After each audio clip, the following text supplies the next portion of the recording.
Yesus memegangku dengan tangan kananmu. Yesus memberiku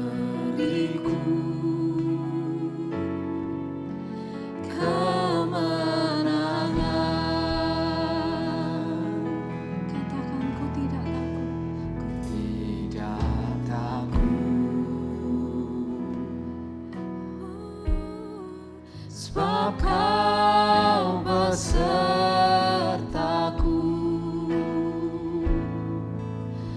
ku tidak bimbang, sebab Engkau Allahku, Engkau meneguhkanku. Bahkan Kau yang menolong kami Tuhan, bahkan menolongku.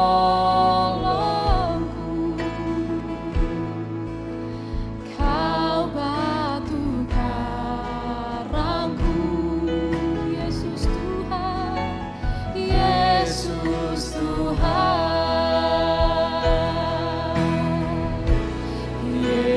Yesus memegangku dengan tangan kananmu. Yesus memberiku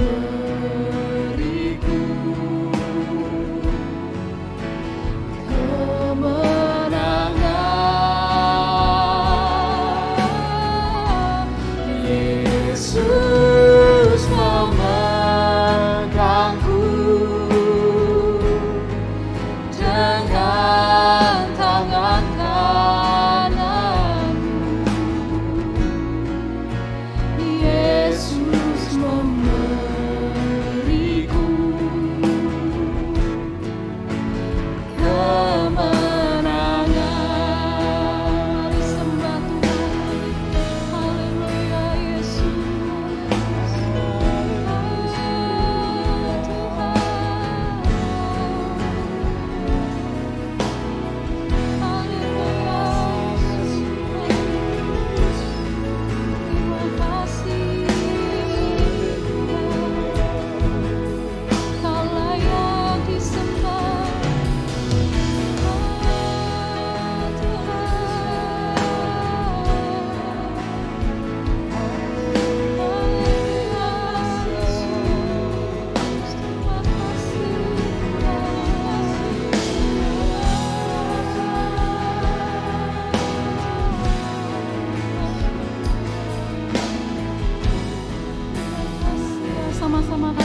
Haleluya, haleluya. Selamat pagi Bapak Ibu Jemaat Sion Altar dimanapun Anda berada. Senang sekali kita boleh berjumpa kembali dalam acara Morning Worship pagi hari ini. Dan kita akan merenungkan kebenaran firman Tuhan yang pagi hari ini terambil dalam kitab Ratapan pasalnya yang ketiga. Saya akan bacakan ayat 21 hingga ayat 23. Firman Tuhan, tetapi hal-hal inilah yang kuperhatikan. Oleh sebab itu, aku akan berharap. Tak berkesudahan kasih setia Tuhan, tak habis-habisnya rahmat-Nya, selalu baru tiap pagi, besar kesetiaan-Mu. Tuhan adalah bagianku, kata jiwaku. Oleh sebab itu, aku berharap kepadanya. Puji Tuhan. Ayat yang kita baca adalah ayat-ayat yang terkenal ya Bapak Ibu Saudara, ayat yang menjadi favorit dari banyak orang Kristen. Tetapi tahukah Bapak Ibu Saudara, latar belakang dari ayat-ayat ini ya? Ayat-ayat ini bukan lahir dari kondisi yang baik, ya bukan dari sebuah pengalaman hidup yang menyenangkan, tetapi sebuah kondisi di mana ada dalam keadaan-keadaan yang berat, ada dalam keadaan kesedihan, ada dalam keadaan pengalaman-pengalaman yang pahit dan getir, ya kondisi yang berderai air mata. Kalau kita ada dalam kondisi yang baik, di mana berkat-berkat Tuhan itu melimpah, kita begitu mudah ya mengatakan ayat-ayat ini. Tetapi ayat-ayat ini mempunyai latar belakang yang begitu berat. Nah, tetapi Bapak Ibu Saudara, justru dalam kondisi yang sulitlah kita bisa melihat kebesaran Tuhan. Kita bisa melihat kasih setia Tuhan yang semakin hari semakin memuncak itu. Ya, kalau kita melihat kitab ini dinamai kitab Ratapan, yang memang sebagian besarnya bahkan hampir keseluruhan kitab ini berisi tentang ratapan, nada-nadanya minor. Dan hanya di pasal 3 dan ayat-ayat inilah yang kita baca tadi yang bernada positif.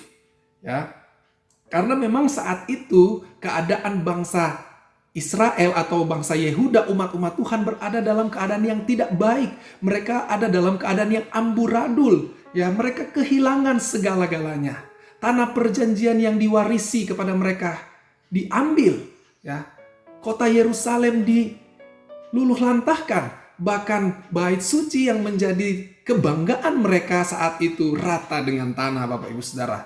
Lalu kemudian juga memang saat itu Nabi Yeremia ada dalam keadaan yang putus asa. Ya, dia ada dalam keadaan menangis karena begitu berat pergumulannya. Bahkan bisa dikatakan pelayanan dari Nabi Yeremia ini adalah pelayanan yang gagal. Kenapa Bapak Ibu Saudara? Dia berkhotbah, dia menyampaikan pesan-pesan kudus Tuhan, tetapi bangsanya tidak mau menerima itu. Mereka menolaknya, bahkan tidak ada yang bertobat, bahkan lebih lagi mereka sangat membenci Nabi Yeremia ini.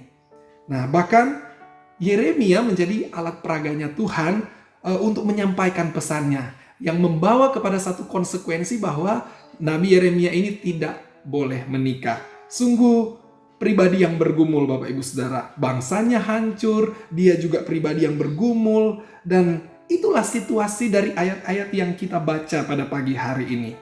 Nah Bapak Ibu Saudara, maka di pasal 3 ayat 20 dia katakan bahwa jiwaku selalu teringat akan hal-hal itu dan tertekan dalam diriku. Apa yang dia ingat Bapak Ibu Saudara? Yaitu masa-masa yang kelam, ya, pengalaman yang pahit, yang getir di dalam kehidupannya. Tapi Saudara yang dikasih oleh Tuhan, ada pelajaran buat kita ya, bahwa yang pertama, pengalaman hidup yang pahit itu adalah suatu realitas kehidupan. Kita tidak pernah memintanya, tetapi itu juga akan datang dalam kehidupan kita, ya. Dan kita tidak bisa menolaknya. Itu akan ada dalam setiap kehidupan manusia. Tetapi yang kedua, di sisi yang lain pengalaman pahit itu perlu disikapi dengan benar, ya. Perlu dikelola dengan tepat sehingga dia tidak menjadi rintangan, tidak menjadi halangan untuk kita melangkah, ya, di hari-hari depan kita. Nah, Saudara yang dikasihi Tuhan, kita sudah melewati tahun yang lama, tahun 2021, dan kita sudah ya beberapa hari ya, sudah 2 minggu kita ada di tahun yang baru, tahun 2022 ini. Saudara yang dikasihi oleh Tuhan, mungkin banyak pengalaman-pengalaman pahit yang kita lewati, mungkin banyak pergumulan-pergumulan, bahkan di masa-masa pandemi ini ada banyak sekali pergumulan kita, bahkan ada yang hilang dari dalam hidup kita. Tetapi pada pagi hari ini kita belajar bagaimana kita meresponi semua yang sudah terjadi dan kita mau melangkah terus di tahun yang baru ini. Ya, bagaimana kita meninggalkan semuanya dan kita menata sesuatu hidup yang baru tanpa beban-beban di masa lalu. Nah, kita belajar dari Nabi Yeremia, Bapak Ibu Saudara, di ayat 21 dikatakan, inilah yang kuperhatikan. Ya, apa yang diperhatikan oleh Nabi Yeremia, Saudara? Ada sesuatu yang dia fokuskan, ada yang dia kembalikan dalam perhatiannya pada saat itu. Apakah itu, Saudara? Ada di ayat yang ke-24 dikatakan, Tuhan adalah bagianku. Apa yang dia fokuskan, Bapak Ibu Saudara? Yaitu Tuhan yang masih tersisa dalam hidupnya. Semuanya pada saat itu hilang, tetapi masih ada Tuhan yang ada, yang menjadi pegangannya. Dan dia gambarkan Tuhan itu seperti apa, Bapak Ibu Saudara? Ada di ayat-ayat sebelumnya dikatakan bahwa Tuhan itu, dalam konteks ini ya Nabi Yeremia berkata bahwa Tuhan itu adalah Tuhan yang penuh dengan kasih setia, rahmat, dan kesetiaan. Saudara, ketiga hal ini mempunyai penekanan dan tujuan yang sama. Ini adalah satu paket yang selalu disediakan oleh Allah bagi setiap orang yang berharap kepadanya. Dan dikatakan yang pertama bahwa itu tidak berkesudahan. Artinya itu tidak akan pernah habis, Bapak Ibu Saudara. Selalu akan tersedia. Kasih setianya itu tidak dapat dia batalkan. Meskipun kita banyak pelanggaran, meskipun kita banyak dosa, tetapi dia tidak bisa membatalkan itu karena itu tidak berkesudahan. Ya, oleh karena itu pagi hari ini arahkanlah pandangan kita kepada kasih setia Tuhan itu. Situasi boleh kelam, pengalaman boleh pahit, tetapi ingat, kasih setianya itu selalu tersedia buat kita semua. Dan yang kedua dikatakan selalu baru. Ya, dalam hidup ini ada percampuran antara yang baru dengan yang lama. Bahkan ada yang kelihatannya baru, tetapi itu hanya sekedar diulang, Bapak Ibu Saudara. Ya, di masa-masa silam mungkin kita gagal, mungkin kita hancur, mungkin kita jatuh. Tetapi ingat bahwa kasih setia Tuhan itu selalu baru, selalu fresh, ya. Selalu ada buat kita semua. Ya, ini artinya bahwa kasih Tuhan itu selalu relevan. Dikatakan selalu baru setiap pagi. Artinya setiap hari berbeda. Setiap hari sesuai dengan kebutuhan kita, sesuai dengan keperluan kita. Ya, oleh karena itu Bapak Ibu Saudara, apa yang menjadi masalah kita hari ini? Apakah masih teringat dengan kejadian-kejadian di masa lalu kita? Pada hari ini tersedia kasih setia Tuhan yang tidak berkesudahan itu dan selalu baru setiap hari. Ya, di bulan ini, di tahun yang baru ini, kita jalani hidup kita dengan kasih setia Tuhan. Yakinlah Tuhan akan selalu menyertai kita. Puji nama Tuhan. Mari kita berdoa. Terima kasih Tuhan Yesus buat kasih setiamu, buat rahmatmu, buat kesetiaanmu yang tidak berkesudahan itu yang selalu baru buat kami. Oleh karena itu Tuhan, kami akan selalu berharap kepada Tuhan dan kami yakin dan kami percaya di hari-hari ini, di tahun yang baru ini, kami percaya kami akan terus menikmati kasih setia Tuhan itu. Dan khususnya sepanjang hari ini, kiranya keberkatan Allah menjadi bagian kami semua. Terima kasih Tuhan Yesus. Kami berdoa dan mengucap syukur. Dalam nama Tuhan Yesus Kristus. Haleluya. Amin.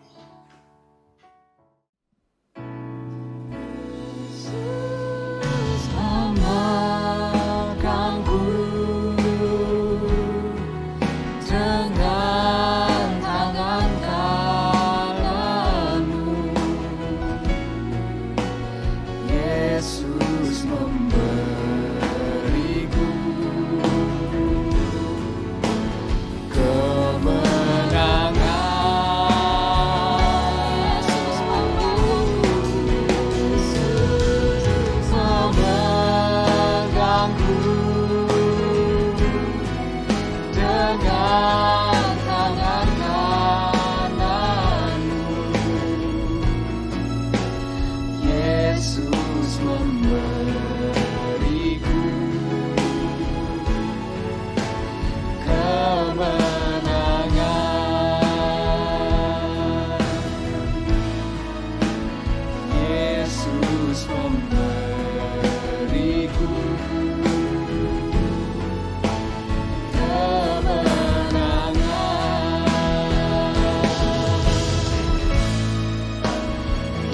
Yesus memberi.